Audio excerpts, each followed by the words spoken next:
Thank you so much to Sir Kim John and thank you for this opportunity. परमेश्वर को बहुत बहुत धन्यवाद देते हैं, आज उन्होंने फिर से हमें एक अच्छे टीचिंग में ले जाने के लिए, और उन्होंने जैसे लगातार वो चेले बनाने के लिए जो बोल रहे हैं उनके बारे में फिर से कहा। और यहाँ पे उन्होंने सबसे पहले क्वेश्चन किया कि हमें कितने चेले बनाना चाहिए।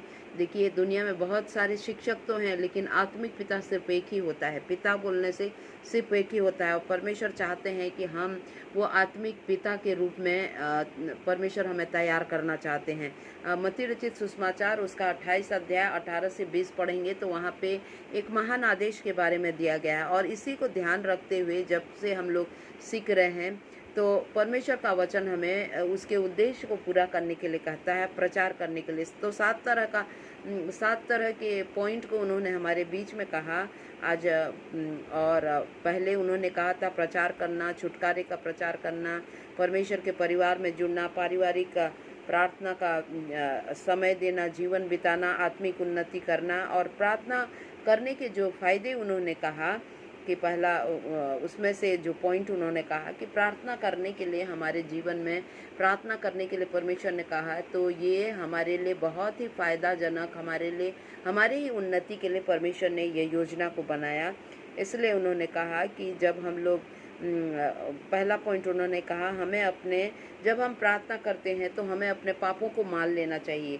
तो यहाँ पर दाऊद राजा 60 से भजन संहिता उसका 66 अध्याय का उसका 18 पद में दाऊद राजा बोल रहे हैं कि जब हम अपने पापों को मान लेते हैं तो हमारी प्रार्थना सुनी जाती है। यानी वहाँ लिखा है, यदि मैं कोई अनर्थ बात सोचता तो तू मेरी ना सुनता, लिखा है। इसका मतलब है कि उन्होंने वो क्षमा मांग ले रहा है, वो मतलब स्वीकार कर रहा है कि अनर्थ बात उसने नहीं सोचा। और जब हम अनर्थ बात नहीं सोचते हैं, पापों को मान लेते हैं और परमेश्वर से प्रार्थना करते हैं, तो वो हमारी प्रार्थना को सुनते हैं। दूसरा उन्होंने कहा कि हमें एक सही उद्देश्य लेके प्रार्थना करना है। ये नहीं कि किसी भी चीज़ के लिए मन में कुछ कड़वाहट रख के या कुछ बुरे उद्देश्य से हमें प्रार्थना करना है, ये नहीं करना है। हमें एक सही उद्देश्य, भले मनसा से हमें प्रार्थना करना है। यदि हम लोग याकूब का किताब उसका चौथा अध्याय का दूसरा और तीसरा पद पढ़ेंगे तो यहाँ पर लिखा है कि तुम लालसा रखते हो और तुम्हें मिलता नहीं, इसलिए तुम हत्या करते हो, तुम डाह करते हो और कुछ प्राप्त नहीं करते, तो तुम झगड़ते और लड़ते हो। तुम्हें इसलिए नहीं मिलता कि मांगते नहीं, तुम मांगते हो और पाते नहीं, इसलिए कि तुम बुरी इच्छा से मांगते हो। देखिए, कई बार हम बुरी इच्छा से मांगते हैं तो वो नहीं मिलता है, ताकि अपने भोग विलास के लिए ही खर्च करें। हमें परमेश्वर से प्रार्थना अपनी लालसा के लिए नहीं, अपने शरीर की लालसा के लिए नहीं, लेकिन ऐसे परमेश्वर से प्रार्थना करना है, जिससे ऐसे चीज़ को मांगना है जिससे परमेश्वर की महिमा हो। और इसीलिए यहाँ पे लिखा है कि हमारा उद्देश्य, हम भले मनसा से हम परमेश्वर से मांगे। और तीसरा उन्होंने कहा कि उसी का हम लोग देखते हैं। तीसरा उन्होंने कहा कि हमें विश्वास के साथ मांगना है। यदि हम लोग इसी याकूब का 1:6 को पढ़ेंगे तो यहाँ पे लिखा है कि पर विश्वास से मांगे और कुछ संदेह ना करे, क्योंकि संदेह करने वाला मनुष्य जो है समुद्र की लहर के समान होता है, जो हवा में उधर से उधर बहती और उछलती है, लिखा है। तो संदेह नहीं करना है, हमें विश्वास करके परमेश्वर से मांगना है। जब हम विश्वास से परमेश्वर से मांगते हैं तो हमें मिलता है। और प्रभु यीशु मसीह ने भी मरकुस उसका 11:24 में कहा कि, एक बार मैं पढ़ के बता रही हूँ, मरकुस 11:24 में यहाँ पे प्रभु यीशु मसीह बोल रहे हैं कि इसलिए मैं तुमसे कहता हूँ कि जो कुछ तुम प्रार्थना करके मांगो तो प्रतीति कर लो, मतलब विश्वास कर लो कि तुम्हें मिल गया है और तुम्हारे लिए हो जाएगा, लिखा है। मतलब विश्वास, प्रार्थना करना है और विश्वास से मांगना है कि परमेश्वर ने हमें दे दिया है करके, और वो हमारे लिए हो जाएगा, लिखा है।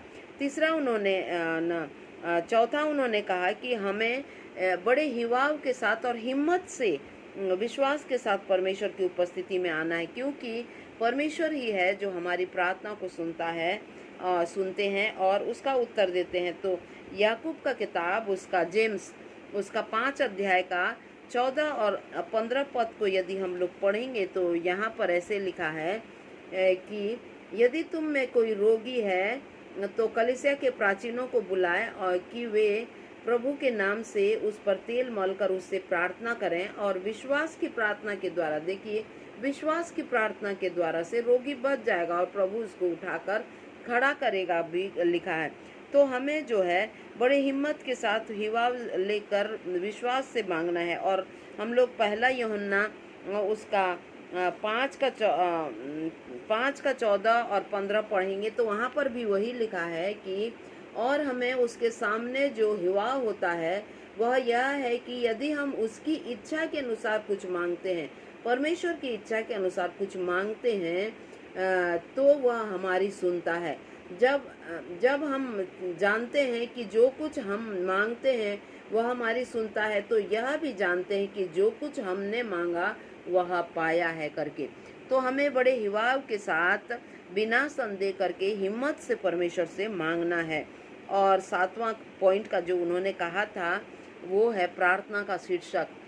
अभी भी लिखा हुआ है the title of prayer for. प्रार्थना का शीर्षक जो है, प्रार्थना जो है हम लोग जो करते हैं परमेश्वर से, उसका जो है हमें उद्देश्य क्या होना चाहिए। प्रार्थना जब हम करते हैं तो हम परीक्षा में विजयी होते हैं, और प्रभु यीशु मसीह ने भी कहा ना, हमें परीक्षा में न डाल परंतु बुराई से बचाइए। तो हम परीक्षा में विजयी हो जाते हैं प्रार्थना के द्वारा से। हम प्रार्थना जब करते हैं तो हम अपने जीवन की रक्षा, हमारे जीवन की रक्षा होती है प्रार्थना के द्वारा से, और प्रार्थना के द्वारा से हमारे जीवन की जो आवश्यकताएं वो पूर्ति होती हैं, और जीवन का जो उद्देश्य है वो भी पूरा होता है। और जीवन का उद्देश्य क्या है कि हम उद्धार पाने के लिए प्रभु यीशु मसीह को ग्रहण किए हैं, अनंत जीवन जो है उसको पाने के लिए। और अनंत जीवन क्या है? परमेश्वर को जानना। और जब हम प्रार्थना करते हैं तो उसके करीब आते हैं तो हमारे जीवन का उद्देश्य जो है पूरा होते जाता है। और 8वां पॉइंट उन्होंने कहा कि प्रार्थना में जीवन होना है। वहाँ लिखा है ना, लाइफ ऑफ प्रेयर लिखा है। तो एक प्रार्थना में जीवन होना है। जब हम प्रार्थना में जीवन बिताते हैं तो हम पवित्र आत्मा से जो है पवित्र आत्मा की भरपूरी में अपना जीवन को जीते हैं। पवित्र आत्मा की उपस्थिति हमारे जीवन में, उसका गाइडेंस और उसका जो सम्मति है, उनकी अगुवाई जो है हमारे जीवन में बढ़ते जाता है। और दूसरा उन्होंने कहा कि उसी का दूसरा कहा कि हम प्रभु की उपस्थिति में आगे बढ़ते जाते हैं, हमारा जीवन जो है आत्मिक उन्नति करते जाता है। तीसरा उन्होंने कहा कि हम लोग परमेश्वर के महान कामों को स्मरण करते हैं। भजन संहिता 103 का उसमें लिखा है कि हे मेरे मन यहोवा को धन्य का और उसे न भूलना, उसके किसी उपकार को न भूलना लिखा है।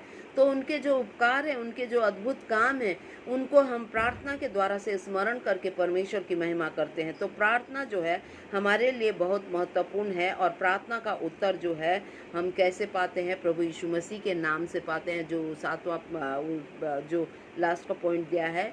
और प्रभु यीशु मसीह के अनुग्रह से जो है हमारा प्रार्थना जो है कंप्लीट होता है। उनकी महिमा के लिए परमेश्वर हमें इस्तेमाल करते हैं।